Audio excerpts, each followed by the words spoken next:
Bom, você já sabe, quarta-feira é dia da coluna de Van CBN, então sente aí no seu sofá ou então aconchegue-se no banco do seu carro para ouvir o doutor em Psicologia Clínica e da Saúde, Paulo César Porto Martins, que está ao vivo, como sempre, aqui conosco no estúdio da CBN. Doutor Paulo César, muito bom dia, boa quarta-feira. Bom dia, Lúcia, bom dia aos nossos ouvintes. Olha, muita gente chega em um momento do trabalho, enfim, não somente do trabalho, mas só para citar um exemplo aqui, em que acaba se estressando demais, né? Parece que chega a um ponto de esgotamento. E aí, esse é o tema da nossa coluna de hoje, que é a chamada Síndrome de Burnout. Eu queria que o senhor explicasse um pouco aqui para os nossos ouvintes o que significa isso, né? A Síndrome de Burnout, quais as consequências dela também, como é que nós chegamos a este ponto? Vamos lá, Luciano, vamos lá os nossos ouvintes. Síndrome de Burnout, vários ouvintes pediram, né? Comentaram lá no Instagram para comentar sobre essa síndrome. Importante nós lembrarmos que a Síndrome de Burnout, ela é uma consequência do estresse do trabalho, ela é uma cronificação do estresse do trabalho. Ou seja, a síndrome do burnout ela já é algo grave, né, pela sua própria definição. Então, quando a gente fala assim, puxa, alguém está com burnout, não existe pouco burnout, a pessoa já está ali numa situação, né, debilitada, ela já requer ali uma questão de ajuda. Então, inclusive, quando a gente pensa numa questão de afastamento, numa implicação legal, uma implicação jurídica, já é algo ali muito mais grave, muito mais sério. Então, o burnout ele tem essa questão de gravidade, eu diria, Luciano, que já é algo que nem se colocou, né? O esgotamento emocional. Esgotamento emocional, como a gente comentou no início, ele pode acontecer em casa, no trabalho, ou pode ser a junção dos dois também? Com certeza, a pessoa ela é única, né? Se a pessoa ela está esgotada emocionalmente no trabalho, ela também vai estar esgotada em casa. Lógico que muitas vezes o trabalho ele acaba sendo ali uma fonte principal de esgotamento.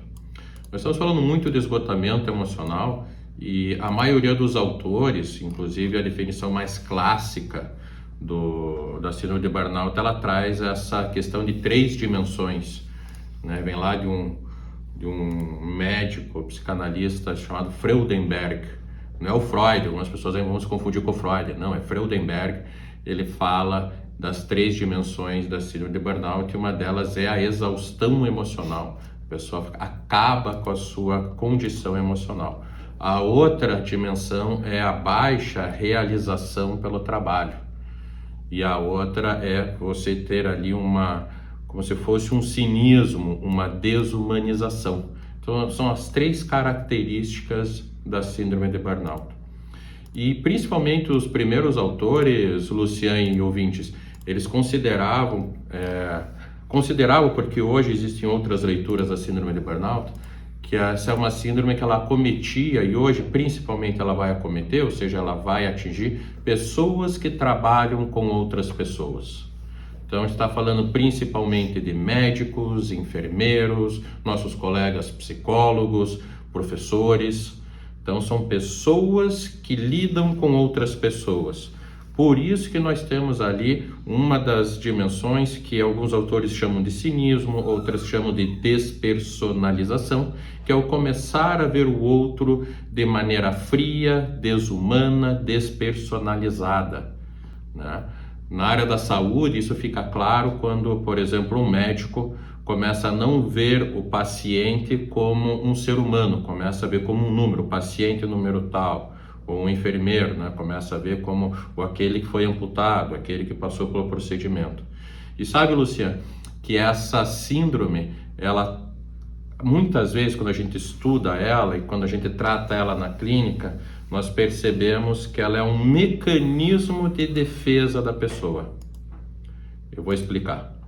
Por exemplo, essa questão que eu estou colocando de desumanização. A pessoa, às vezes, ela começa, ao lidar com o outro, a lidar muitas vezes com a dor do outro. Então, por exemplo, o profissional da área da saúde. Eu estou lidando com pacientes, aquele paciente tem dor, aquele paciente sofre.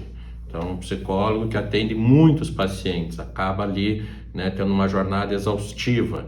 Ele acaba entrando em contato com a dor com o paciente. Então, para eu não sofrer pela dor do meu paciente, começo a deixar de ver ele como um ser humano, começo a vê-lo como um objeto.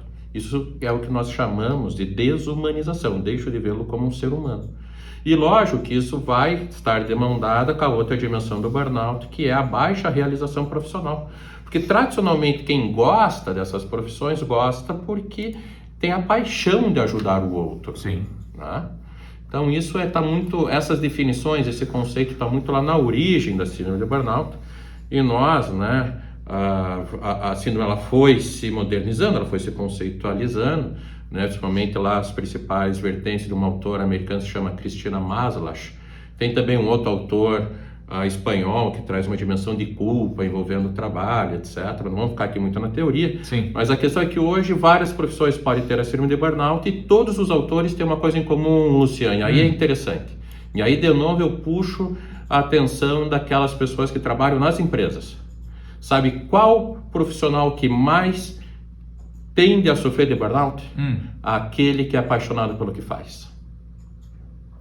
Porque a pessoa que é apaixonada pelo que faz, ela vai começar muitas vezes a estar sofrendo, ela, digamos assim, ela começa a não ter as condições ideais de trabalho, mas ela é apaixonada pelo trabalho dela, e ela insiste. O perfeccionismo, às vezes em excesso também, né? Excesso de zelo e tudo mais. Não que isso não seja legal, claro que é ótimo, todo mundo quer ser perfeito no que faz. Mas às vezes isso pode gerar, né? Estresse, um esgotamento. E tem até uma analogia, se vamos pensar o burnout, se a gente pensar a tradução literal, é o queimar por fora. A pessoa ela é apaixonada pelo trabalho a ponto dela primeiro se queimar por dentro. Lembra que eu comentei que o burnout ele já é uma cronificação, ou seja, já é uma consequência do estresse no trabalho? Então a pessoa primeiro ela vai se queimando por dentro, mas ela se queima por dentro porque ela se nega a desistir. A pessoa que não é apaixonada por aquilo que faz, por exemplo, o professor, eu também sou professor, eu sou psicólogo clínico e também sou professor, eu sou apaixonado por dar aula. De repente tem professor que de repente começa a faltar recurso, de repente o salário é atrasado, etc. Mesmo assim ele continua, não, eu não vou pedir demissão, eu não vou mudar de instituição. E continua naquela situação, e isso vai se prolongando, isso vai queimando aquele professor. Né? Isso em outras empresas, isso vai queimando por dentro. A hora que isso extravasa, vai para fora, que é o burnout, isso a pessoa já fica totalmente acometida. Por isso que eu sempre falo, né, quando eu dou algumas palestras sobre burnout, quando uma empresa tem um funcionário em burnout, ela perdeu ali uma pessoa que é apaixonada pela empresa. E as empresas falam assim, puxa, como é importante ter aquele colaborador que veste a camisa. Esse vestiu tanto a camisa que ele comprometeu a saúde dele pela paixão que ele tem pela profissão e pela empresa. E muitas vezes é o descuido da própria empresa que deixou esse funcionário se queimar. Queimar o quê? A saúde dele, em prol do trabalho. Por isso, né, que eu acredito que a responsabilidade, aí eu puxo para outra área da psicologia, que é a área de gestão de pessoas, nós temos que estar vigilantes, né? Às vezes o funcionário ele se perde, puxa, é a hora de se desconectar do trabalho, é a hora de, puxa, não temos tantos os recursos, vamos abaixar um pouco a meta. Puxa, o teu envolvimento emocional com o trabalho está muito elevado. Então, também temos que estar vigilante nesse excesso, às vezes, de paixão que cega o colaborador. Vamos falar ainda desse assunto. Muita gente se identificou, provavelmente, né? Principalmente quem tem relações interpessoais aí no seu trabalho, né? Inclusive, eu estou com a página aberta aqui do Dr. Drauzio Varela, que ele cita que professores e policiais estão entre as classes mais atingidas, mas como o senhor citou agora, né? Há outras profissões também, principalmente essas que lidam com pessoas, educação, saúde, assistência social, recursos humanos, bombeiros, agentes penitenciários, enfim, só para citar alguns exemplos aqui. Com relação ainda à síndrome, há tratamento? Que tipo de tratamento pode ser aplicado para diminuir esses sintomas ou excluí-los, né? Acabar com essa síndrome? Existe tratamento sim, né? Isso é importante frisar. Na minha prática, Lúcia, na maioria dos casos, essa pessoa ela já chega afastada, que nem eu comentei, são casos mais críticos, Geralmente tem uma questão ali de um acompanhamento também por um profissional da medicina, geralmente um psiquiatra, e a gente faz um trabalho conjunto. Na maioria das vezes, com terapia, a gente vai trabalhando com esse paciente, trabalhando ali as paixões, a gente vai construindo uma nova cognição, desconstruindo pensamentos automáticos, né?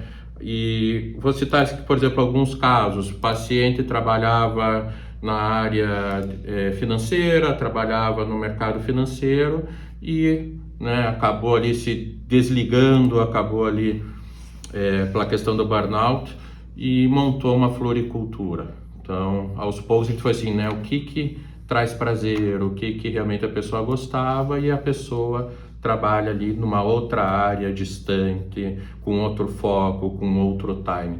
Porque o burnout, ele, que nem eu comentei, ele é algo grave. É diferente quando a gente fala assim, estresse. O estresse, ele não necessariamente é algo crônico e grave. Sim. O burnout, ele já é uma consequência de algo que foi cronificado. Eu tenho outros pacientes que realmente entraram numa questão de aposentadoria por invalidez. Mas a maioria, quando eu trabalho numa questão da terapia, eu voltam a trabalhar, ou seja, não fico numa situação de invalidez, mas vão em atividades profissionais, muitas vezes entram ali numa questão de empreendedorismo, numa atividade, num ramo que gostam, muito mais uma paixão, tiram aquele foco assim, puxa, eu preciso ganhar dinheiro numa questão de quantidade, mas fazer algo que gosta, buscando muito mais um prazer, ou seja, você tem uma reconstrução da estrutura de vida como um todo. Não é um tratamento rápido, não estou falando aqui que é algo simples. Até porque é ressignificação. É uma ressignificação completa. A gente está falando de uma pessoa que está afastada, muitas vezes chega até a clínica ali com uma dose alta de medicamento, etc. Então são tratamentos mais complexos, mas que têm sim plenas condições de tratamento, com certeza. 9h48, daqui a pouco a nossa coluna aqui com o doutor em Psicologia Clínica e da Saúde, Paulo César Porto Martins, estará em cbncuritiba.com.br. Doutor Paulo César, obrigado, até quarta-feira que vem, bom restinho de semana para você. Uma boa semana para todos e quem quiser me segue lá, @PauloCPMar. 9h48.